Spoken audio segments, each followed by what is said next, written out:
Question ആദ്യം വിശദീകരിക്കാം. ഇതെന്താ പോലെ ഒരു കണ്ടക്ടറാണ്. എന്താ കണ്ടക്ടർ? കറണ്ടിനെ കടത്തിവിടുന്ന ഒരു വസ്തുവാണ്. മഹേഷ് സാർ ഒരു കാര്യം ചെയ്ത് ഇതിനെ അടിച്ചങ്ങ് പരത്തി താണ്ട് ഇതിന്റെ നീളം അങ്ങ് കൂട്ടി വണ്ണം എന്ത് ചെയ്ത് കുറച്ചു. അങ്ങനെയാണ് റെസിസ്റ്റൻസ് എന്ത് മാറ്റമാണെന്ന് ചോദിച്ചേ. ഒരു ചെറിയ കണക്കാന്നേ.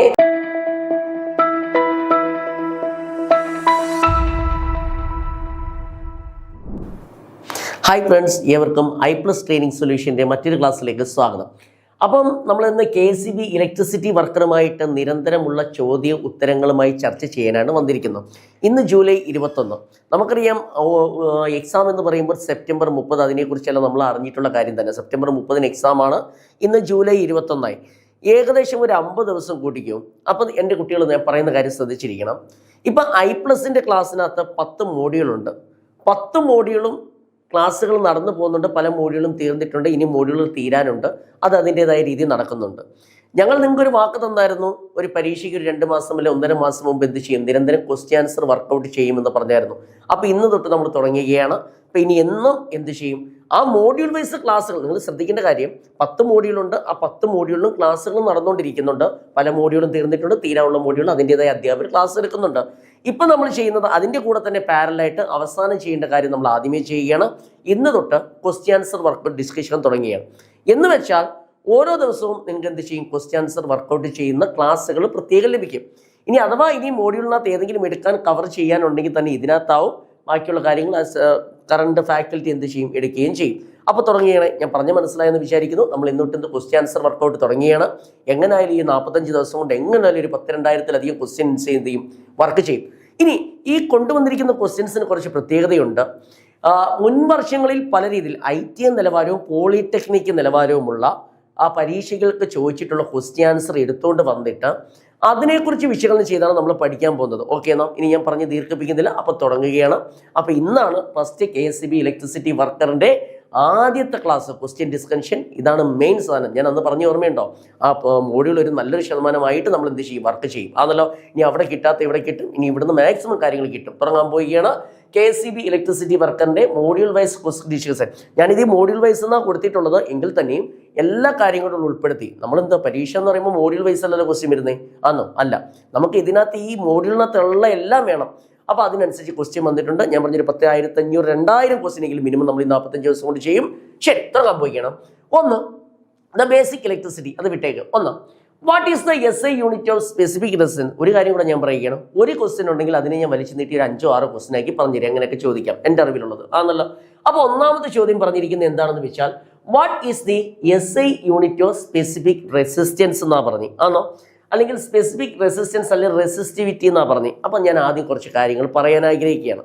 ഞാനൊരു കണ്ടക്ടർ എടുത്തു. മോനെ, ഞാൻ എന്താ എടുത്തേ? കണ്ടക്ടർ. കണ്ടക്ടർ എന്ന് പറയുമ്പോൾ നിങ്ങൾ പറയണത് എന്താ? കണ്ടക്ടർ കറണ്ടിനെ കടത്തി വിടുന്ന വസ്തുക്കളെ പറയുന്ന പേരെന്താ? കണ്ടക്ടർ ആണല്ലോ. മഹേഷ് സാർ ഒരു വെള്ളി എടുത്തു, മഹേഷ് സാർ ഒരു ഇരുമ്പ് എടുത്തു, മഹേഷ് സാർ ഒരു ചെമ്പെടുത്തു, മഹേഷ് സാർ ഒരു ഗോൾഡ് എടുത്തു. ഇതെല്ലാം കറണ്ടിനെ കടത്തി വിടത്തില്ലയോ മോനെ? കറണ്ടിനെ കടത്തി വിടുന്ന എല്ലാ വസ്തുവിലും ഒരേപോലാണോ? അല്ല.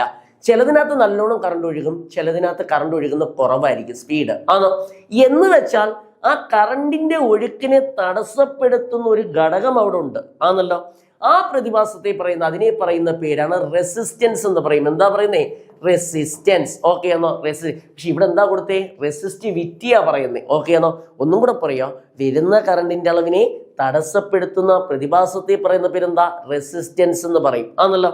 അപ്പൊ ഒന്നാമത്തെ ഓപ്ഷൻ ഓം എന്ന് കേട്ടാൽ നിങ്ങൾ പറയണം റെസിസ്റ്റൻസിന്റെ യൂണിറ്റ് ആണ് ഓം. എന്തിന്റെ യൂണിറ്റാ? റെസിസ്റ്റൻസ്. ഒന്നും കൂടെ പറയാം, റെസിസ്റ്റൻസിന്റെ യൂണിറ്റ് ഏതാന്ന് വെച്ചാൽ നിങ്ങൾ അപ്പോഴേ പറയണം എന്താ പറഞ്ഞിരിക്കുന്നത്? ഓം എന്ന് പറയും. ഓക്കെ ആണോ? ശരി, അങ്ങനെയാണെങ്കിൽ ഇനി അടുത്ത പറയുന്നു മോനെ, അടുത്ത് ഓം മീറ്റർ എന്ന് പറഞ്ഞു. എന്താ പറയുന്നേ? ഓം മീറ്റർ എന്ന് വെച്ചാൽ റെസിസ്റ്റിവിറ്റിയുടെ യൂണിറ്റ് ആണ് ഓം മീറ്റർ. അപ്പൊ നിങ്ങൾ ചോദിക്കുമ്പോൾ അതെന്താ സാറേ എന്ന്, അല്ലയോ? ഞാൻ പറയാം, റെസിസ്റ്റൻസ് എന്ന് വെച്ചാൽ കറണ്ടിനെ എന്ത് ചെയ്യുന്നു? ഒപ്പോസ് ചെയ്യുന്നു. അതിനെ പറയുന്ന പേരെന്താ? റെസിസ്റ്റൻസ്. അതിന്റെ യൂണിറ്റ് ഏതാ? ഓം എന്ന് പറയും, ആണല്ലോ. അപ്പൊ റെസിസ്റ്റിവിറ്റി എന്താന്ന് വെച്ചാൽ ഒരു യൂണിറ്റ് ഏരിയയിൽ എന്ന് വെച്ചാൽ നമ്മൾ നിർണ്ണയിക്കും, ഒരു യൂണിറ്റ് ഏരിയയിലുള്ള റെസിസ്റ്റൻസിനെ പറയുന്ന പേരാണ് റെസിസ്റ്റിവിറ്റി, ആണല്ലോ. ഒരു യൂണിറ്റ് ഏരിയ എന്ന് വെച്ചാൽ ദാണ്ടേ ഇതിന്റെ നീളം ഇവിടുന്ന് ഇവിടം വരെയുണ്ട്, ആണോ? ഞാൻ പറയോ, ദാണ്ടേ ഇവിടുന്ന് ഇവിടം വരെയുള്ള റെസിസ്റ്റൻസ് കാണാൻ ഞാൻ പറഞ്ഞു എന്താ? ഇവിടുന്ന് ഇവിടം വരെ എന്ന് വെച്ചാൽ ഒരു പ്രത്യേക ഏരിയ തെരഞ്ഞു പിടിച്ച് അത്രയും ഭാഗത്തിന്റെ റെസിസ്റ്റൻസ് അല്ലേ കാണുന്നേ. അതാ പറഞ്ഞേ ഒരു യൂണിറ്റ് ഏരിയയിലുള്ള ആ വസ്തുവിന്റെ റെസിസ്റ്റൻസിനെ പറയുന്ന പേരെന്താ? റെസിസ്റ്റിവിറ്റി. അതിന്റെ യൂണിറ്റ് ആണ് ഓം മീറ്റർ. ഇവിടെ തന്നെ 2 ക്വസ്റ്റ്യൻ ഞാൻ പറഞ്ഞു. ഒന്നല്ല 3 ക്വസ്റ്റ്യൻ. ഒരു വസ്തുവിൽ കൂടിയുള്ള കറണ്ടിനെ തടസ്സപ്പെടുത്തുന്നതിനെ പറയുന്ന പേരെന്താ? റെസിസ്റ്റൻസ്. ഒന്നാമത്തെ ചോദ്യം. അങ്ങനെ അടുത്ത ക്വസ്റ്റ്യൻ, ആ റെസിസ്റ്റൻസിന്റെ യൂണിറ്റ് ഏതാ? ഓം ആണല്ലോ. ശരി, അടുത്ത ക്വസ്റ്റ്യൻ, ഒരു യൂണിറ്റ് ഏരിയയിലുള്ള എന്ന് വെച്ചാൽ നമ്മളൊരു പ്രത്യേക ഭാഗത്തെ എടുത്ത് അത്രയും ഭാഗത്തെ മാത്രം കാണുന്ന റെസിസ്റ്റൻസ് ആണോ, അതിനെ പറയുന്ന പേരെന്താ? റെസിസ്റ്റിവിറ്റി. അങ്ങനെ റെസിസ്റ്റിവിറ്റിയുടെ യൂണിറ്റ് ഏതാ? ഓം മീറ്റർ എന്ന് പറയും. അടുത്ത മോ എന്ന് പറയും. മോ എന്ന് പറഞ്ഞു കഴിഞ്ഞാൽ ഒന്നുമില്ല, ഞാൻ പറഞ്ഞു ഒരു വസ്തുവിൽ കൂടിയുള്ള കറണ്ടിനെ തടസ്സപ്പെടുത്തുന്നതിനെ പറയുന്ന പേരെന്താ? റെസിസ്റ്റൻസ് ആണല്ലോ. ശരി, അങ്ങനെയാണേ ഒരു വസ്തുവിന്റെ കഴിവ് എന്ന് വെച്ചാൽ കറണ്ടിനെ എളുപ്പന്ന് കടത്തി വിടാനുള്ള കഴിവിനെ പറയുന്ന പേര് കണ്ടക്റ്റൻസ് എന്ന് പറയും ആണല്ലോ. അപ്പൊ ഒന്നും കൂടെ പറയാം. മഹേഷ് സാർ ആദ്യം പറഞ്ഞെന്താ? കറണ്ടിനെ തടസ്സപ്പെടുത്തുന്നതിനെ പറയുന്ന പേരെന്താ? റെസിസ്റ്റൻസ്. അങ്ങനെ ഒരു വസ്തുവിന്റെ കഴിവ്, എന്തിന്റെ കഴിവ്? കണ്ടക്ടറിന്റെ കഴിവ്. പെട്ടെന്ന് കറണ്ടിനെ കടത്തിവിടാനുള്ള കഴിവിനെ പറയുന്ന പേരെന്താ? കണ്ടക്റ്റൻസ് ആണല്ലോ. അതിന്റെ യൂണിറ്റ് ഏതാന്ന് വെച്ചാൽ മോ. ഇപ്പൊ 4-5 ക്വസ്റ്റ്യൻ ആയേ. ശരി, അപ്പൊ ഇനി നിങ്ങൾ ആൻസർ കണ്ടുപിടിക്കണം, എന്നെ സഹായിക്കണം. തുടങ്ങാൻ പോന്നേ ആണോ? പറഞ്ഞു തന്നിട്ടേ തുടങ്ങും. 1. What is the SI unit of specific resistivity? എന്തിന്റെ യൂണിറ്റാ ചോദിച്ചേ? റെസിസ്റ്റിവിറ്റി. അപ്പൊ എന്താ റെസിസ്റ്റിവിറ്റി? മഹേഷ് സാറ് പറഞ്ഞു റെസിസ്റ്റിവിറ്റി എന്ന് വെച്ചാൽ ഒരു യൂണിറ്റ് ഏരിയയിലുള്ള റെസിസ്റ്റൻസിനെ പറയുന്ന പേരെന്താ? റെസിസ്റ്റിവിറ്റി. അപ്പൊ മഹേഷ് സാറ് പറഞ്ഞു റെസിസ്റ്റൻസിന്റെ യൂണിറ്റ് ഏതാ? ഓം എന്ന് പഠിച്ചു. ഒന്നുകൂടെ പറ, റെസിസ്റ്റൻസിന്റെ യൂണിറ്റ് ഏതാ? ഓം ആണല്ലോ. ശരി, അങ്ങനെ മഹേഷ് സാറ് പറഞ്ഞു റെസിസ്റ്റിവിറ്റിയുടെ യൂണിറ്റ് ഏതെന്ന് വെച്ചേതാ? ഓം മീറ്റർ. അങ്ങനെ മോന്ന് വെച്ചെന്താ? കണ്ടക്റ്റൻസിന്റെ യൂണിറ്റാ. എന്താ കണ്ടക്റ്റൻസ്? ഒരു വസ്തുവിന് കറണ്ടിനെ കടത്തിവിടാനുള്ള കഴിവിനെ പറയുന്ന പേരെന്താ? കണ്ടക്റ്റൻസ്. അങ്ങനെ നിങ്ങളൊന്ന് പറഞ്ഞേ, എന്റെ മക്കൾ പറഞ്ഞേ, എന്താ പറഞ്ഞതാ? സ്പെസിഫിക് റെസിസ്റ്റിവിറ്റിയുടെ യൂണിറ്റ് ഏതാന്ന് വെച്ചാൽ അപ്പോഴേ ആൻസർ പറഞ്ഞ ഏതാ? ഓം മീറ്റർ. പഠിച്ചല്ലോ. ഞാൻ അവിടെ എത്ര ക്വസ്റ്റ്യൻ പറഞ്ഞു മോനെ? ഒരു 5 എണ്ണമെങ്കിലും മിനിമം പറഞ്ഞില്ലയോ? ആണോ? അപ്പൊ ഒരു ക്വസ്റ്റ്യൻ നമ്മൾ എത്ര പഠിക്കുന്നില്ല, ചെയ്യുന്ന കാര്യം വൃത്തിക്ക് ചെയ്യണം. ഒരു ക്വസ്റ്റ്യൻ ആ ഓപ്ഷൻ എല്ലാം ഞാൻ വിശദീകരിച്ചു. ഒന്നും കൂടെ ഞാൻ പറഞ്ഞോട്ടെ, പ്ലീസ് എന്നെ സഹായിക്കാം. നമ്മൾ പറഞ്ഞു റിവിഷൻ ഇന്നോട്ട് തുടങ്ങുമോ, ഇനി പിന്നെ പഠിക്കരുത്. ഇപ്പം തന്നെ കഥ പോലെ പഴഞ്ചൊല്ല് പോലെ കേട്ട് മനസ്സിലാക്കി പഠിക്കണം. ഒന്നും കൂടെ പറഞ്ഞേ, എന്താ റെസിസ്റ്റൻസ്? പറ, എന്താ റെസിസ്റ്റൻസ്? ഒരു വസ്തു കറണ്ടിനെ എന്ത് ചെയ്യുന്നു? തടയുന്നു. അതിനെ പറയുന്ന പേരെന്താ? റെസിസ്റ്റൻസ്. അങ്ങനെ റെസിസ്റ്റൻസിന്റെ യൂണിറ്റ് ഏതാ? ഓം. ഒരു യൂണിറ്റ് ഏരിയ തെരഞ്ഞു പിടിച്ച് അത്രയും ഭാഗത്തിന്റെ റെസിസ്റ്റൻസ് നമ്മൾ കണ്ടാൽ അതിനെ പറയുന്ന പേരെന്താ? റെസിസ്റ്റിവിറ്റി. അങ്ങനെ റെസിസ്റ്റിവിറ്റിയുടെ യൂണിറ്റ് ഏതാ? ഓം മീറ്റർ. ശരി, അങ്ങനെ ഈ അടുത്ത പറഞ്ഞു ഒരു വസ്തുവിന് കറണ്ടിനെ കടത്തിവിടാനുള്ള കഴിവിനെ പറയുന്ന പേരെന്താ? കണ്ടക്റ്റൻസ് ആണല്ലോ. ആ കണ്ടക്റ്റൻസിന്റെ യൂണിറ്റ് ഏതാന്ന് വെച്ചേതാ? മോ ആണല്ലോ. MHO. ഇപ്പൊ അതിനെ പറയുന്ന പേര്. അടുത്ത ക്വസ്റ്റ്യൻ, ഇനി പറയുന്നത് ഇപ്പം കണ്ടക്റ്റൻസിന് മോന്നല്ല പറയുന്നത്, സിമെൻസ് എന്നാ പറയുന്നത്. സിമെൻസ്. ഓക്കെ ആണോ? പറയാം, അങ്ങോട്ട് വരാം, നിൽക്കട്ടെ. ഇപ്പം തന്നെ 7-8 ക്വസ്റ്റ്യൻ പറഞ്ഞില്ലയോ മോനെ? 8 ക്വസ്റ്റ്യൻ ഒറ്റയടിക്ക് പറഞ്ഞ് ഒരു ക്വസ്റ്റിനെ 8 ആക്കി പറഞ്ഞു. ഓക്കെ ആണോ? ഇനി ഞാൻ അവിടെ നിൽക്കുന്നില്ല, അടുത്ത ക്വസ്റ്റ്യൻ പറയുകയാണ്. ശരി, what is the SI unit of resistivity? ഏതാ? ഓം മീറ്റർ. റെസിസ്റ്റൻസിന്റെ ഏതാ? ഓമ. കണ്ടക്റ്റൻസിന്റെ ഏതാ? മോ ആണല്ലോ. ഇപ്പൊ സിമെൻസ് എന്നാ പറയുന്നത്. ഇപ്പൊ അത് ഏതാ? കണ്ടക്റ്റൻസിന്റെ യൂണിറ്റ് മോ എന്നല്ല, സിമെൻസ് എന്നാ പറഞ്ഞ് പറയാം, വരുന്നുണ്ട്. ഓക്കെ ആണോ? ശരി, ഇനി അടുത്ത ക്വസ്റ്റ്യൻ ശ്രദ്ധിച്ചിരിക്കണേ. വിച്ച് ഓഫ് ദ ഫ്ലോയിങ്, ഞാൻ നല്ല ഡീറ്റെയിൽ ആയിട്ട് പറഞ്ഞുതരാം. ആദ്യം നമ്മൾ പഠിക്കാം, അതിനുശേഷം ആൻസർ വിശദീകരിക്കാം. ഓക്കെ, അതായിരിക്കും നല്ലത്. ഇനി എന്തെങ്കിലും മാറ്റം വരുത്തണമെങ്കിൽ നമുക്ക് മാറ്റം വരുത്താം. ഓക്കെ ആണോ? ശരി. Which of the following flexes is most suitable soldering electrical copper wire? ഒന്ന് ചവിട്ടി പഠിക്കേണ്ട രീതിയിൽ പഠിക്കണേ ആണോ? ശരി, ഞാനൊരു കാര്യം ചെയ്തു. നമ്മുടെ വീട്ടിൽ വയറിങ് ഉപയോഗിക്കും, അത്രയും അറിയാലോ. ആ വയറിങ്ങിന് ഉപയോഗിക്കുന്ന ചെമ്പ് കമ്പി എന്ന് നിങ്ങൾ പറയും ആണോ? ഇംഗ്ലീഷിൽ പറഞ്ഞാൽ അത് ഏതാ? കോപ്പർ വയർ ആണല്ലോ. നമുക്ക് കോപ്പർ വയർ സോൾഡർ ചെയ്യണം. എന്താ സോൾഡറിങ്? ആ 2 ബലം അല്ലെങ്കിൽ 2 കമ്പി തന്നെ ചുറ്റിയിട്ട് അതിനെ ബലപ്പെടുത്താൻ വേണ്ടി നമ്മൾ എന്ത് ചെയ്യും? കണ്ടിട്ടില്ലേ? കണ്ടിട്ടുണ്ടായിരിക്കും. ഇത്രയും പ്രായമായില്ലയോ? മനസ്സിലാവും, ഉറപ്പായിട്ടും കണ്ടിട്ടുണ്ടോ? ഈ TV ഒക്കെ വയറൊക്കെ വിട്ടു പോകുമ്പോൾ നമ്മൾ ആ ബോർഡിനകത്ത് ഇങ്ങനെ ഒരു സാധനം കറണ്ടി കുത്ത് സോൾഡർ ചെയ്യാന്ന് പറയത്തില്ലയോ? ആണല്ലോ. ചോദ്യം ഇതാ, which of the following flex, താഴെ തന്നിരിക്കുന്നതിൽ ഏത് ഫ്ലെക്സ് ആണ് സ്യൂട്ടബിൾ ഫോർ അനുയോജ്യം സോൾഡറിങ് ഇലക്ട്രിക്കൽ കോപ്പർ വയർ?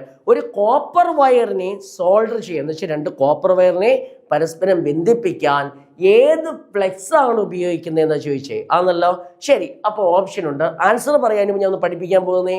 ഒന്ന് പറയുന്നത് സിങ്ക് ക്ലോറൈഡ് എന്ന് പറയും. മോനെ അവിടെ നിൽക്കട്ടെ. ഈ ഫ്ലെക്സ് എന്തിനു വേണ്ടിയാന്ന് ഉപയോഗിക്കുന്നത് അറിയുമോ? ഈ സോൾഡറിങ് ചെയ്യുമ്പോൾ ശ്രദ്ധിച്ചിരിക്കണേ, സോൾഡറിങ് ചെയ്യുന്ന അവസ്ഥയിൽ ഫ്ലെക്സ് എന്തിനു വേണ്ടിയാണ് ഉപയോഗിക്കുന്നതെന്ന് ചോദിച്ചാൽ ആ വസ്തുവിന്റെ ഉപരിതലം ക്ലീൻ ആക്കാന്, പറഞ്ഞു മനസ്സിലായോ? അതിനകത്തുള്ള അല്ലെങ്കിൽ സോൾഡറിങ് ചെയ്യുന്ന സോൾഡർ ഉണ്ടല്ലോ എളുപ്പം ഉരുകി അത് സ്പ്രെഡ് ആവാൻ മോനെ ഉരുകുന്ന സോൾഡർ സ്പ്രെഡായി എല്ലായിടത്തും വരണ്ടേ. ആണോ? ഒന്നും കൂടെ ഞാൻ ചോദിച്ചിട്ടെ പ്ലീസ് മോനെ പഠിച്ചു പോണേ, നമുക്ക് ആൻസർ ചെയ്യാം. ആദ്യം മനസ്സിലാക്കുക. അപ്പൊ എന്താ ചെയ്യുന്നത്? സോൾഡറിങ് എന്ന് വെച്ചാൽ എന്താ? രണ്ട് വസ്തുക്കളെ തമ്മിൽ നാടൻ ഭാഷയിൽ പറഞ്ഞാൽ ബലപ്പെടുത്താൻ. ആ സോൾഡറിങ് ചെയ്യുമ്പോൾ നമ്മൾ എന്തും കൂടെ വേണ്ടി വരും. ഫ്ലെക്സ് എന്ന് പറയുന്ന സാധനം. ആ ഫ്ലെക്സ് എന്തിനു വേണ്ടിയാന്ന് വെച്ച് കഴിഞ്ഞാൽ 2-3 കാര്യം. ഒന്നെന്താ? നമ്മൾ ആ കോപ്പർ വയറിനകത്തല്ലേ സോൾഡർ ചെയ്യുന്നേ. ആ കോപ്പർ വയറിനകത്ത് സോൾഡർ നല്ലോണം പറ്റിപ്പിടിച്ചിരിക്കണ്ടേ. ആ സോൾഡർ നല്ലോണം പറ്റിപ്പിടിച്ചിരിക്കാൻ ആ കോപ്പർ വയർ നല്ല മിനുസമുള്ള അഴുക്കില്ലാത്ത ഭാഗമാക്കണ്ടേ. അപ്പൊ ഒന്ന് അഴുക്കിനെയെല്ലാം ഫ്ലെക്സ് തേക്കുമ്പോൾ അഴുക്കെല്ലാം പോകും, അത് ഉപരിതലം ശുദ്ധമാകും. ആണല്ലോ? ശരി. ഇനി അത് മാത്രമല്ല, സോൾഡർ ചെയ്യുമ്പോൾ ആ സോൾഡർ എല്ലായിടത്തും എളുപ്പം ഉരുകി എല്ലായിടത്തും പറ്റണം. അപ്പൊ 2 കാര്യം ഞാൻ പറഞ്ഞു. സോൾഡർ പെട്ടെന്ന് ഉരുകി എല്ലായിടത്തും വരണം. അത് മാത്രമല്ല, സോൾഡർ ചെയ്യേണ്ട വസ്തു ഏത് വസ്തുവാണ് അതിന്റെ ഉപരിതലം ക്ലീൻ ആക്കാൻ വേണ്ടിയാണ് നമ്മൾ ആരും ഉപയോഗിക്കുന്നത്? ഫ്ലെക്സ്. ആണല്ലോ? ഇവിടെ ഒരു 3-4 ഫ്ലെക്സ് കൊടുത്തിട്ടുണ്ട്. ആണല്ലോ? ഇതെല്ലാം സോൾഡറിങ്ങിന് ഉപയോഗിക്കുന്ന ഫ്ലെക്സാ. ആണല്ലോ? ഇവിടെ തന്നെ ഒരു 10 ക്വസ്റ്റ്യനെങ്കിലും കിട്ടും. ആണോ? ഇതെല്ലാം ഫ്ലെക്സാ മോനെ. പ്ലീസ് ശ്രദ്ധിച്ചിരിക്കണേ. ഒന്ന്, സിങ്ക് ക്ലോറൈഡ് എന്ന് പറയുന്ന ഫ്ലെക്സ് ഉണ്ട്. പക്ഷേ നമ്മൾ കോപ്പറിനകത്ത് ഉപയോഗിക്കത്തില്ല. അത് ഉപയോഗിക്കുന്ന എവിടാന്ന് ചോദിച്ചാൽ GI ഷീറ്റിനകത്തും പിന്നെ എവിടാന്ന് ചോദിച്ചാൽ സ്റ്റീല് ഇത് ചെയ്യാനും. ഏതിനകത്തേക്ക്? സ്റ്റീൽ. അല്ലെങ്കിൽ പിന്നെയും പറയാം അയണിനകത്ത് ഉപയോഗിക്കുക. എവിടെ ഉപയോഗിക്കുന്നത്? അയൺ. ഇപ്പം തന്നെ 3 ക്വസ്റ്റ്യനായി മോനെ. പ്ലീസ് മോനെ. അപ്പൊ എന്താ സോൾഡറിങ്? 2 വസ്തുവിനെ തമ്മിൽ ബലപ്പെടുത്താനാണ്. ആ ബലപ്പെടുത്തുമ്പോൾ നമ്മൾ ആദ്യം എന്ത് ചെയ്യണം? ഫ്ലെക്സ് വേണം. ആ ഫ്ലെക്സ് എന്തിനാ? ആ സോൾഡർ ചെയ്യേണ്ട വസ്തുവിന്റെ ഉപരിതലം ക്ലീൻ ആക്കാനാണ്. അത് മാത്രമല്ല, ആ സോൾഡർ എളുപ്പം ഉരുകി എല്ലായിടത്തും എന്ത് ചെയ്യണം? വ്യാപിക്കണം. ആണോ? എങ്കിലല്ലേ നല്ലോണം പിടിച്ചു വെക്കാൻ പറ്റൂ. ശരി. ഇനി ഇവിടെ എത്ര ഫ്ലെക്സിന്റെ കാര്യം പറഞ്ഞു? 4. ഒന്ന് ഏതാ? Zinc chloride. അപ്പൊ സിങ്ക് ക്ലോറൈഡ് എവിടേക്ക് ഉപയോഗിക്കുന്നു? ഒന്ന് GI ഷീറ്റ്. പറ. GI ഗാൽവനൈസ്ഡ് അയൺ ഷീറ്റ് എന്ന് പറയും. പഠിക്കാം. അപ്പൊ പ്ലീസ് മോനെ, ഒന്ന് സിങ്ക് ക്ലോറൈഡ് എവിടെ ഉപയോഗിക്കുന്നത്? GI ഷീറ്റിനകത്ത്. പിന്നെ എവിടെ ഉപയോഗിക്കുന്നത്? സ്റ്റീലിനകത്ത്. പിന്നെ എവിടെ ഉപയോഗിക്കുന്നത്? അയൺ. ഇതിനകത്തൊക്കെയാണ് പ്രധാനമായിട്ട് സിങ്ക് ക്ലോറൈഡ് ഉപയോഗിക്കുന്നത്. അപ്പൊ നിങ്ങൾ ചോദിക്കും, എടാ മഹേഷേ, ഇന്നതുപോലെ കോപ്പർ വയറിനകത്ത് എന്താ സിങ്ക് ക്ലോറൈഡ് ഉപയോഗിക്കാത്തതെന്ന് ചോദിക്കും. മോനെ, കോപ്പർ വയറിനകത്ത് സിങ്ക് ക്ലോറൈഡ് ഉപയോഗിച്ചാൽ ഈ സിങ്ക് ക്ലോറൈഡ് എന്ന് പറയുമ്പോൾ ഒരുതരം ആസിഡാ. എന്ന് വെച്ചാൽ കോപ്പർ വയർ പെട്ടെന്ന് എന്ത് ചെയ്യും? തുരുമ്പ് പിടിക്കാനുള്ള സാധ്യതയുണ്ട്. ആണല്ലോ? നമ്മുടെ വയറിങ്ങിനകത്ത് അകത്ത് ഈ വീട്ടിൽ വർഷങ്ങളോളം കിടക്കണ്ടില്ലയോ? അങ്ങനെ ഒരു സാധ്യത മുൻകൂട്ടി കണ്ടുകൊണ്ടാണ് നമ്മൾ സിങ്ക് ക്ലോറൈഡ് ഉപയോഗിക്കുകയോ? ഇല്ല. ഇതിന് ആൻസർ നിങ്ങൾ എന്നെ പറഞ്ഞ് സഹായിക്കണേ. ഞാനൊന്ന് വ്യക്തമാക്കിയിട്ട് നിങ്ങൾ ആൻസർ പറയണം. ആണോ? ശരി. അടുത്ത ഹൈഡ്രോക്ലോറിക് ആസിഡ് എന്ന് പറയുന്ന ഫ്ലെക്സ് ഉണ്ട്.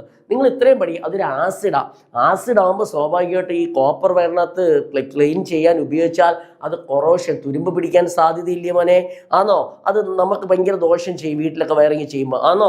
ശരി. അപ്പൊ ഹൈഡ്രോക്ലോറിക് ആസിഡ് എന്തിനു വേണ്ടിയാ? സർഫസ് ക്ലീൻ ചെയ്യാൻ. എന്ത് ക്ലീൻ ചെയ്യാൻ? ഈ മെറ്റൽ ബോഡിയുടെ സർഫസ് ക്ലീൻ ചെയ്യാൻ വേണ്ടി ഹൈഡ്രോക്ലോറിക് ആസിഡ്.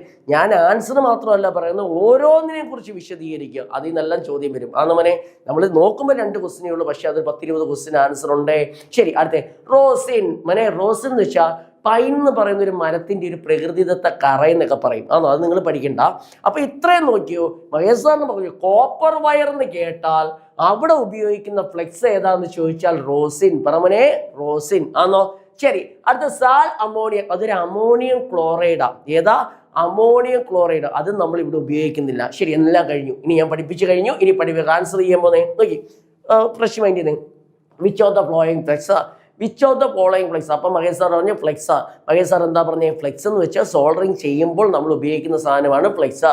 അപ്പൊ മഹേഷ് സാർ പറഞ്ഞു എന്തിനു വേണ്ടിയാ ഫ്ലെക്സ് ഉപയോഗിക്കുന്നത്? മഹേഷ് സാറിന്റെ ഭാഷയിൽ പറഞ്ഞ ഫ്ലെക്സ് എന്ന് വെച്ചാൽ ആ സോൾഡർ ചെയ്യുന്ന സമയത്ത് ആ സോൾഡർ ചെയ്യേണ്ട വസ്തുവിന്റെ ഉപരിതലം ക്ലീൻ ആക്കാനും, അതുമാത്രമല്ല സോൾഡറിനെ അവിടെ എല്ലാം ഉരുക്കി പറ്റി എളുപ്പം വ്യാപിക്കാനും, അതുമാത്രമല്ല നല്ല പിടുത്തം വരാനുമാണ് ഫ്ലെക്സ് ഉപയോഗിക്കുന്നത്. മഹേഷ് സാർ പറഞ്ഞതായിട്ട് എനിക്ക് ഓർമ്മയുണ്ട്. അടുത്ത സ്യൂട്ടബിൾ. ഏതാണ് അനിവാര്യം? സോൾഡറിങ് കോപ്പർ വയർ സോൾഡർ ചെയ്യുമ്പോൾ താഴെ തന്നിരിക്കുന്നതിനകത്ത് ഏതാ അനുയോജ്യം? അപ്പൊ മഹേഷ് സാർ ഞങ്ങളെ ക്ലാസ്സിൽ വെച്ച് സോൾഡറിങ് കോപ്പർ വയർ സോൾഡറിങ് ചെയ്യാനാ. കോപ്പർ വയർ സോൾഡറിങ് ചെയ്യുമ്പോൾ അവിടെ ഏതാണെന്നാ പറഞ്ഞേ? പൈൻ മരത്തിന്റെ കറയായ റോസിനാണ്. ആന്നല്ല മോനെ, ആൻസർ ശരിയാണോ? ആന്നോ? റോസിനാണല്ലോ. അപ്പൊ നിങ്ങൾ ചോദിക്കും ഇതൊക്കെ ഏതാണ്ട് എനിക്ക് വേണമെങ്കിൽ ആൻസർ മാത്രം പറഞ്ഞു വരുന്നു. അപ്പൊ നിങ്ങൾ ചോദിക്കും സിങ്ക് ക്ലോറൈഡ് എന്താ ഉപയോഗിക്കുന്നത്? സിങ്ക് ക്ലോറൈഡ് ഉപയോഗിച്ച് അതൊരു ആസിഡാണ്, അത് എന്ത് ചെയ്യും? കൊറോഷൻ, തുരുമ്പ് പിടിക്കാൻ സാധ്യതയുണ്ട്. അപ്പൊ അടുത്ത ക്വസ്റ്റ്യൻ, സിങ്ക് ക്ലോറൈഡ് എവിടെ ഉപയോഗിക്കുന്ന പറഞ്ഞു? മഹേഷ് സാർ പറഞ്ഞു GI ഷീറ്റിനകത്തുണ്ടെന്ന് പറഞ്ഞു. പിന്നെ ഞാൻ പറഞ്ഞായിരുന്നു GI ഷീറ്റിനകത്ത്, പിന്നെ ഏതാ അയണിനകത്ത് ഉപയോഗിക്കുന്ന, സ്റ്റീലിനകത്ത് ഉപയോഗിക്കുന്ന. അപ്പൊ സ്റ്റീൽ എന്ന് കണ്ടാലോ GI ഷീറ്റ് എന്ന് കണ്ടാലോ ഏതാ ഫ്ലെക്സ് ഉപയോഗിക്കുന്ന? സിങ്ക് ക്ലോറൈഡ് ആണ്. ആണല്ലോ. ശരി, അടുത്തതാ ഹൈഡ്രോക്ലോറിക് ആസിഡ്. അയ്യോ, ഒരു കാരണമില്ല, ആസിഡ് എന്നാ പറഞ്ഞേ മഹേഷ് സാർ അന്ന് പറഞ്ഞു. ആസിഡ് എന്ന് പറയുമ്പോൾ അത് തുരുമ്പ് പിടിക്കും. അപ്പോൾ ഹൈഡ്രോക്ലോറിക് ആസിഡ് ഏത് ഓപ്ഷനാ? അതിനൊരു ആൻസർ കാണുമല്ലോ മോനെ. ഇതിനെല്ലാത്തിനും ഒരു ആൻസർ കാണത്തില്ലയോ? ഹൈഡ്രോക്ലോറിക് ആസിഡ് ഏതിനകത്താണ് വരുന്നതെന്ന് ചോദിച്ചാൽ ലോഹങ്ങൾ ശുദ്ധീകരിക്കാൻ ആണോ? ശരി, സാൽ അമോണിയാക്ക്. സാൽ അമോണിയാക്ക് എന്ന് വെച്ചാൽ അമോണിയാക്ക്, അതൊരു അമോണിയം ക്ലോറൈഡ് ആണ്. അമോണിയം ക്ലോറൈഡ് ഉപയോഗിക്കുമോ എന്ന് ചോദിച്ചാൽ ഇല്ല. ശരി, തൽക്കാലം ഇവിടെ ഇപ്പൊ നമ്മൾ എത്ര ക്വസ്റ്റ്യൻ പറഞ്ഞു? 2. മോനെ 2 എന്ന് പറഞ്ഞാൽ അതിനകത്ത് എത്ര ക്വസ്റ്റ്യൻ ഞാൻ പറഞ്ഞിട്ടുണ്ടോ? നിങ്ങളൊന്ന് ആലോചിക്കുക. ഒരെണ്ണത്തിനകത്ത് ഓപ്ഷൻ 4. ആ 4 എണ്ണത്തിന് ഒരു ചോദ്യം ഉണ്ട്, അത് ഞാൻ പറഞ്ഞിട്ടുണ്ട്. ഓക്കെ ആണോ? ശരി, ഇനി അടുത്ത പറയുന്നത് ശ്രദ്ധിച്ചിരിക്കണം. Which of the following is an example of a semiconductor material? തൽക്കാലം അവിടേക്കിടെ ഈ പോർഷൻ ഞാനായി എടുത്തത് 7ാമത്തെ 8ാമത്തെ ബോഡിയിൽ ആണല്ല. അന്ന് ഞാൻ ഡീറ്റെയിൽ ആയിട്ട് സെമി കണ്ടക്ടർ ഒക്കെ പറഞ്ഞു തന്നതാണ്. പേടിക്കണ്ട, ഞാനൊരു വാക്ക് തന്നിട്ടുണ്ട്. ക്ലാസ്സിന് കയറാത്തവർക്കാണെങ്കിലും ഇതിന്റെ ആൻസർ കിട്ടാവുന്ന രീതിയിൽ ഞാൻ പറഞ്ഞു തരും. ആണോ? നമ്മൾ 10,000-ലധികം ചോദ്യം ചെയ്യും. ആണോ? ശരി, അപ്പൊ തുടങ്ങാൻ പോകുന്നത് മഹേഷ് സാർ കുറച്ച് കാര്യങ്ങൾ പഠിപ്പിക്കാം. ഒന്ന് ഞാൻ പറയുന്നത് കണ്ടക്ടർ എന്ന് പറയും. ആണോ മോനെ? അവിടെ ഒരു ചോദ്യമുണ്ട്. അപ്പൊ നിങ്ങൾ ചോദിക്കണം മഹേഷ് എന്താ കണ്ടക്ടർ എന്ന്? മോനെ, ചെമ്പ് കമ്പിക്കകത്തൂടെ കറണ്ട് പോത്തില്ല, അപ്പൊ അതെന്താ? കണ്ടക്ടർ. വെള്ളിക്കകത്തൂടെ കറണ്ട് പോത്തില്ല, അതെന്താ? കണ്ടക്ടർ. ഗോൾഡിനകത്തൂടെ കറണ്ട് പോത്തില്ല, അതെന്താ? കണ്ടക്ടർ. കറണ്ടിനെ കടത്തിവിടുന്ന ഏതൊരു വസ്തുവിനെയും എനിക്ക് എന്ത് പറയാൻ സാധിക്കും? കണ്ടക്ടർ എന്ന് പറയാൻ സാധിക്കും. ആണല്ലോ. ശരി, ഇനി കറണ്ടിനെ കടത്തി വിടാത്ത വസ്തുക്കളെ നമ്മൾ പറയും ഇൻസുലേറ്റർ. മടല് ഇൻസുലേറ്ററാ, ഉണങ്ങിയ വിറവ് ഇൻസുലേറ്ററാ, മഹേഷ് സാറിന്റെ തുണി ഇൻസുലേറ്ററാ. ആണല്ലോ. ശരി, തറയിൽ കിടക്കുന്ന പായ ഏതാ? ഇൻസുലേറ്ററാ. അപ്പൊ ഞാൻ മഹേഷ് സാർ 2 കാര്യമാണ് പറഞ്ഞു. ഒന്ന് ഏതാ പറഞ്ഞ? കണ്ടക്ടർ. അന്ന് അയാൾ എന്താ പറഞ്ഞ? കണ്ടക്ടർ എന്ന് വെച്ചാൽ കറണ്ടിനെ കടത്തിവിടുന്ന വസ്തു. രണ്ടാമത് അയാൾ എന്താ പറഞ്ഞ? ഇൻസുലേറ്റർ. ഇൻസുലേറ്റർ എന്ന് വെച്ചാൽ എന്താ? കറണ്ടിനെ കടത്തിവിടാത്ത വസ്തു. കണ്ടക്ടറിന് എക്സാമ്പിൾ ഏതാണ് മഹേഷ് സാർ പറഞ്ഞേ? ഗോൾഡ് പറയാം, സിൽവർ പറയാം, ഗോൾഡ് പറയാം, സിൽവർ പറയാം, ചെമ്പ് പറയാം, കോപ്പർ പറയാം. ആണല്ലോ. ശരി, മഹേഷ് സാർ ഇൻസുലേറ്റർ ഏതാ പറഞ്ഞേ? ഇൻസുലേറ്റർ എന്ന് പറയുമ്പോൾ പ്രോസിലിൻ. അത് പഠിച്ചോ? വാക്ക് പറഞ്ഞ് നമ്മൾ അങ്ങോട്ട് വരുന്നത്. പ്രോസിലിൻ പറയാം, റബ്ബർ പറയാം, പ്ലാസ്റ്റിക് പറയാം, ഗ്ലാസ് പറയാം. എന്റെ ചോദ്യം ഇതൊന്നും അല്ല മോനെ. Which of the following is example of semi conductor? Semi conductor Mahesh sir ഇപ്പം നിലവിൽ സെമി കണ്ടക്ടർ എന്താന്ന് പറഞ്ഞിട്ടുണ്ടോ? ഇല്ല. ശരി, അങ്ങനെയാണെങ്കിൽ ഞാൻ സെമി കണ്ടക്ടർ പറഞ്ഞുതരാം. എന്താ സെമി കണ്ടക്ടർ? അത് കറണ്ടിനെ കടത്തി വിടുമോ എന്ന് വെച്ചാൽ കടത്തി വിടും, പക്ഷെ കടത്തി വിടത്തില്ലയോ എന്ന് വെച്ചാൽ ഇല്ല. ഭാഗികമായി. മോനെ, നമ്മൾ കൊച്ചുനാൾ ഈ പേന എടുക്കുമ്പോൾ നല്ലോണം തെളിയും. ആണോ? ചില റീഫിൽ വിട്ട് തെളിയത്തില്ല മോനെ. വിട്ട് തെളിയുന്നോന്ന് വെച്ചാൽ തെളിയുന്നു, പക്ഷെ എഴുതാൻ പറ്റുന്നോ? ഇല്ല. അതേപോലെ തന്നെ ഭാഗികമായി കറണ്ടിനെ കടത്തി വിടുന്ന വസ്തുവിനെ പറയുന്ന പേരെന്താ? Semi conductor. ആണല്ലോ. ശരി, അപ്പൊ ഞാൻ പറയുകയാണ്, പഠിപ്പിക്കുമല്ല, ആൻസർ മുമ്പ് നമുക്ക് ഒന്ന് ഇതിനെ കുറിച്ച് പഠിക്കാം, എങ്ങനെയൊക്കെ ചോദ്യം വരുന്നു. ആണോ മോനെ? അപ്പൊ ഒന്നാമത് കോപ്പർ. അപ്പൊ മഹേഷ് പറഞ്ഞു കോപ്പർ. കോപ്പർ എന്ന് വെച്ചാൽ എന്താ? പച്ച മലയാളത്തിൽ ചെമ്പ്. ചെമ്പ് എവിടെ ഉപയോഗിക്കുന്നത്? വീട്ടിലെ വയറിങ്ങിന്. അപ്പൊ അത് കറണ്ടിനെ കടത്തിവിടോ? കടത്തിവിടും. അപ്പൊ അതിനെ പറയുന്ന പേരെന്താ? കണ്ടക്ടർ. സെറ്റാന്നേ. ശരി, അടുത്തതാ സിലിക്കൺ. മോനെ, അതോടെ നിൽക്കുന്നത് ഗ്ലാസ്. ഗ്ലാസ് എന്ന് വെച്ചാൽ എന്താ? ചായ കുടിക്കുന്ന ഗ്ലാസ് ഉപയോഗിച്ച് ഗ്ലാസ്. വീടിന്റെ കണ്ണാടി. മഹേഷ് സാർ ചായ കുടിക്കുന്ന ഗ്ലാസ് എടുത്തു. ചായ കുടിക്കുന്ന ഗ്ലാസിന്റെ പുറയിലായിട്ട് ഒരു വയറിനകത്ത് കറണ്ട് കൊണ്ടുകൊടുത്തു. മഹേഷ് സാറിന്റെ കറണ്ട് അടിക്കോ? ഇല്ല. അപ്പൊ ഗ്ലാസ് എന്ന് പറയുമ്പോൾ അത് ഏതാ? ഇൻസുലേറ്റർ. ഏതാ? ഇൻസുലേറ്റർ. ആണല്ലോ. ഇങ്ങനെ വേണം ചോദ്യത്തിന് ആൻസർ ചെയ്യാൻ. ചിന്തിച്ച് അല്ലാതെ ചുമ്മാ എഴുതാൻ നിൽക്കരുത്. ആണോ? കാണാതെ പഠിക്കുകയും ചെയ്യരുത്. അങ്ങനെ ഒരു കാര്യം നമ്മുടെ നിഘണ്ടുവിലില്ല. ഓക്കെ ആണോ? ശരി, അടുത്ത സിൽവർ. മഹേഷ് സാർ പറഞ്ഞു കറണ്ടിനെ കടത്തിവിടുന്ന വസ്തു എന്താ? കണ്ടക്ടർ. മഹേഷ് സാർ പറഞ്ഞു ഗോൾഡ് കണ്ടക്ടറാ. ആണോ? സിൽവർ. അടുത്ത പോയിന്റ് പഠിച്ചോ മോനെ. ഏറ്റവും നല്ല കണ്ടക്ടർ. ഒരു ചോദ്യമാണേ. ഏറ്റവും നല്ലോണം വൈദ്യുതിയെ കടത്തിവിടുന്ന ആൾ ആരാണെന്ന് ചോദിച്ചാൽ അപ്പുറേ പറയണം സിൽവർ. ഇനി ഞാൻ പറയത്തില്ല മോനെ, നമ്മളിപ്പോ ഉപയോഗിക്കുന്നതിനകത്ത് ഏറ്റവും നല്ലോണം വൈദ്യുതിയെ കടത്തിവിടുന്ന ആരാ? സിൽവർ.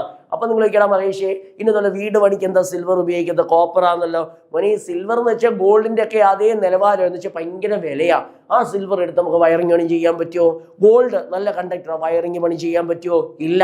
പക്ഷെ നല്ല കറണ്ടിനെ കടത്തി വിടുന്നത് ചെലവ് കുറവുള്ളത് ഇപ്പം നിലവിൽ പറ്റുന്ന ഏതാ? കോപ്പറാ. ആണോ? അപ്പൊ ചോദിക്കും ഇതിനകത്ത് ഈ താഴെ തന്നിരിക്കുന്നിടത്ത് ഏറ്റവും നല്ല കണ്ടക്ടർ എന്നെ നോക്കി മഹേഷ് സാർ പറഞ്ഞു സിൽവറ്, ഗോൾഡ്, അയണ്, കോപ്പർ. അപ്പൊ നിങ്ങൾ ആൻസർ ചെയ്തെഴുതണം സിൽവർ. ഇനി പഠിക്കരുതാ ഏറ്റവും നല്ല കണ്ടക്ടർ ഏതാ? സിൽവർ. അയ്യോ, ഒരു കാര്യത്തെ ഞാൻ വെറുതെ വിട്ടിരിക്കുന്നത് ഏതാ? സിലിക്കൺ. ഏതാ വിട്ടേ? സിലിക്കൺ. ആണോ? അപ്പൊ ഇനി അടുത്ത നമ്മൾ ചോദ്യം പഠിക്കാൻ പോകുന്നേ സിലിക്കൺ.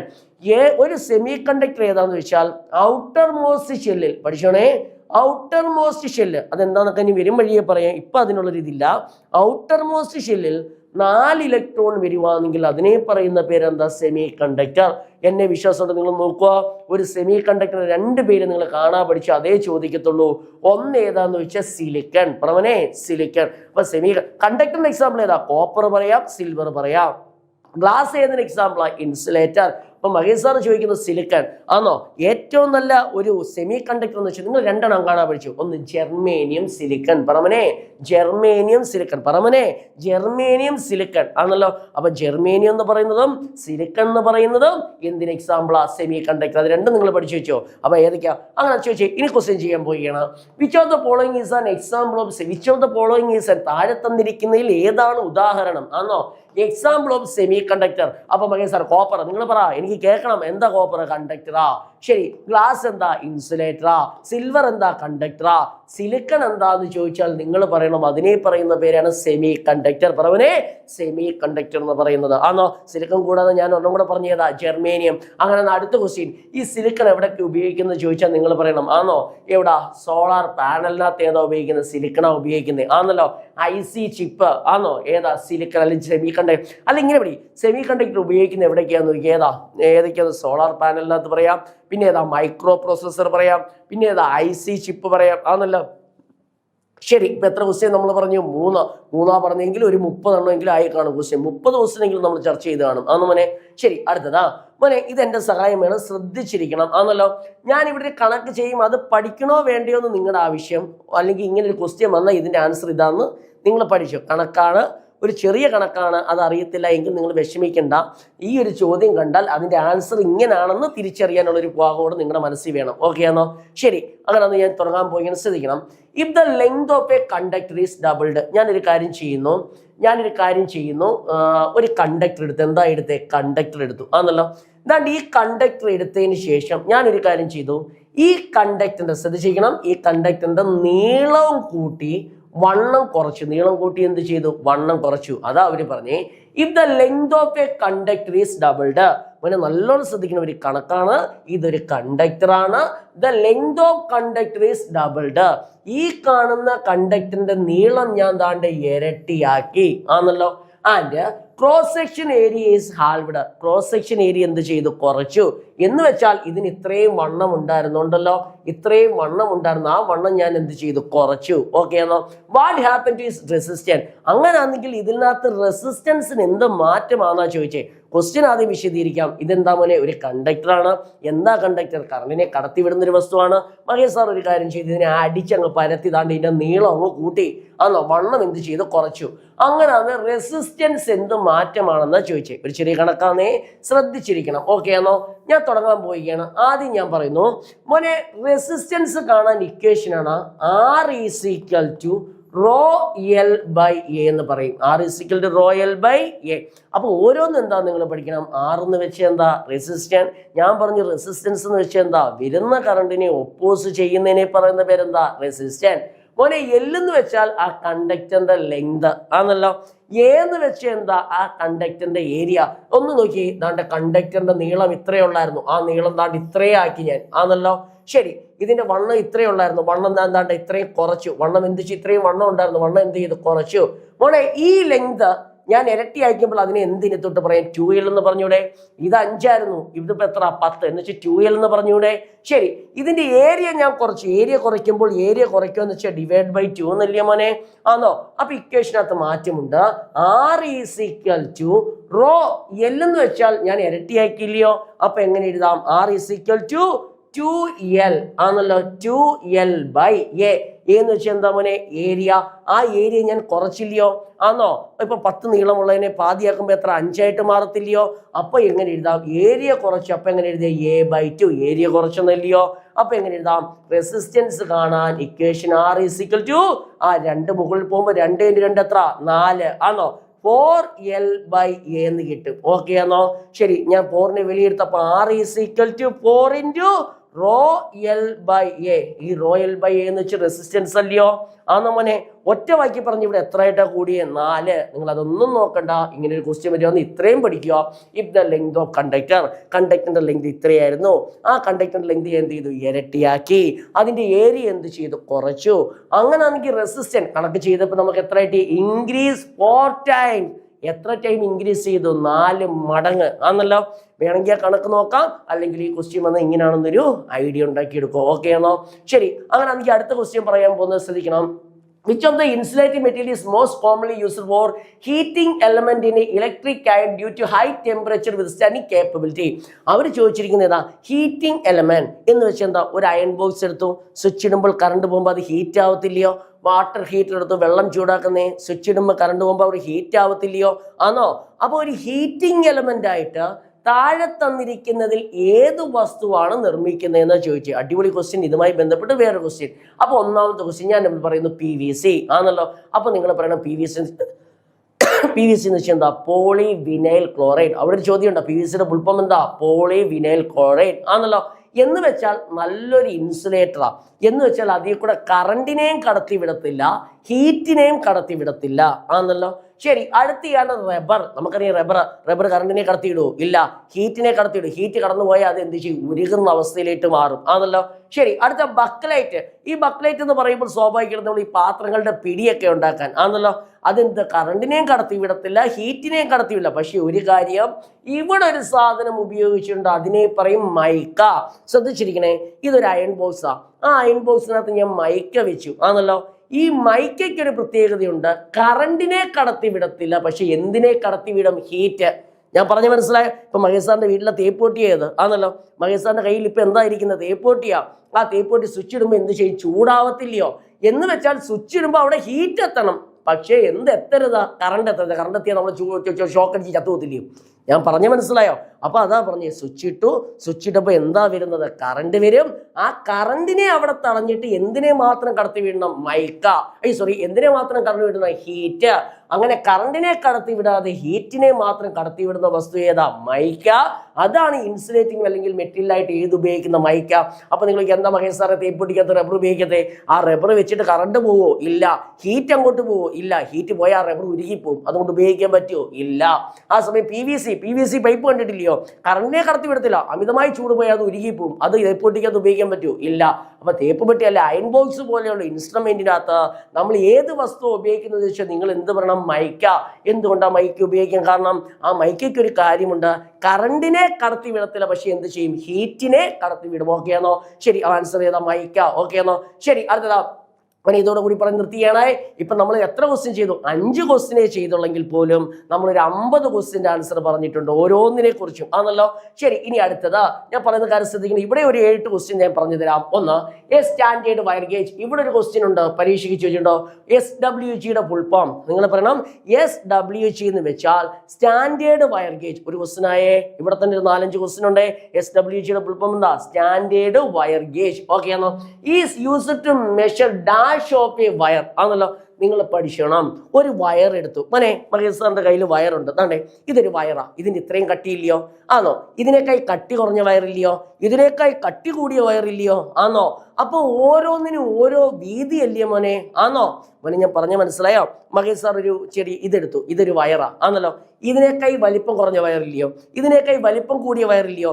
അപ്പൊ ഡയമീറ്റർ വ്യത്യാസമുണ്ടാണോ? അപ്പൊ ഒന്നും കൂടെ പറയാം, ഒരു വയറിന്റെ ഡയമീറ്റർ നമ്മുടെ ഭാഷയിൽ പറഞ്ഞാൽ വീതി, വണ്ണം, തിക്നെസ് ആണല്ലോ. മനസ്സിലാക്കാനായിട്ട് ഉപയോഗിക്കുന്ന ഉപാധിയാണ് ഏതാന്ന് വെച്ചാൽ സ്റ്റാൻഡേർഡ് വയർ ഗേജ്. അപ്പൊ നോക്കി, മഹേഷ് സാർ തന്നെ ലെങ്ത് ആണെന്ന് മഹേഷ് സാർ പറഞ്ഞോ? SWG എന്താ മെഷർ ചെയ്യുന്ന? ലെങ്ത് ആണോ? അല്ല. റെസിസ്റ്റൻസ് ആണോ? അല്ല. ഡയമീറ്റർ എന്ന് പറഞ്ഞില്ലയോ? അപ്പൊ ഒന്നും കൂടെ പറയാം, സ്റ്റാൻഡേർഡ് വയർ ഗേജ് SWG എന്ന് വെച്ചാൽ ഒരു വയറിന്റെ ഡയമീറ്റർ വ്യക്തമാക്കാനാണ് നമ്മൾ ആരും ഉപയോഗിക്കുന്നത്? സ്റ്റാൻഡേർഡ് വയർ ഗേജ് ആണോ? പഠിപ്പിച്ചു കഴിഞ്ഞ് ഇനി ക്വസ്റ്റ്യൻ ആൻസർ ചെയ്യുമ്പോൾ ഇതിന്റെ ആണല്ലോ. ഒന്ന് ലെങ്ത്. ലെങ്ത് അളക്കാൻ അടുത്ത ക്വസ്റ്റ്യൻ. ലെങ്ത് അളക്കാൻ നമ്മൾ ഏതാ ഉപയോഗിക്കുന്നത്? മീറ്റർ സ്കെയിലാ ആണല്ലോ. ശരി, അടുത്ത റെസിസ്റ്റൻസ്. അവിടുന്ന് ഒരു ചോദ്യം വരും, എന്താ റെസിസ്റ്റൻസ്? ഒരു വസ്തുവിൽ കൂടി ഒഴുകുന്ന കറണ്ടിന്റെ അളവിനെ തടസ്സപ്പെടുത്തുന്നതിനെ പറയുന്നത് എന്താ? റെസിസ്റ്റൻസ്. അതിന്റെ യൂണിറ്റ് ഏതാ? ഓം. അങ്ങനെ റെസിസ്റ്റൻസ് മെഷർ ചെയ്യാൻ പഠിച്ചോ? അടുത്ത ചോദ്യം, ഓം മീറ്റർ. റെസിസ്റ്റൻസ് മെഷർ ചെയ്യുന്ന ഉപാധി ഏതാ? ഓം മീറ്റർ. അടുത്ത diameter. Standard wire SWG measure ചെയ്യാൻ ഉപയോഗിക്കുന്ന ഉപാധി ഏതാന്ന് വെച്ചാൽ നിങ്ങൾ പറയണം, ഡയമീറ്റർ ആണ് മെഷർ ചെയ്യുന്ന SWG ഉപയോഗിച്ച്. ഓക്കെ ആണോ? ബാക്കി നമുക്ക് അടുത്ത ക്ലാസ്സിൽ കാണാം. Thank you.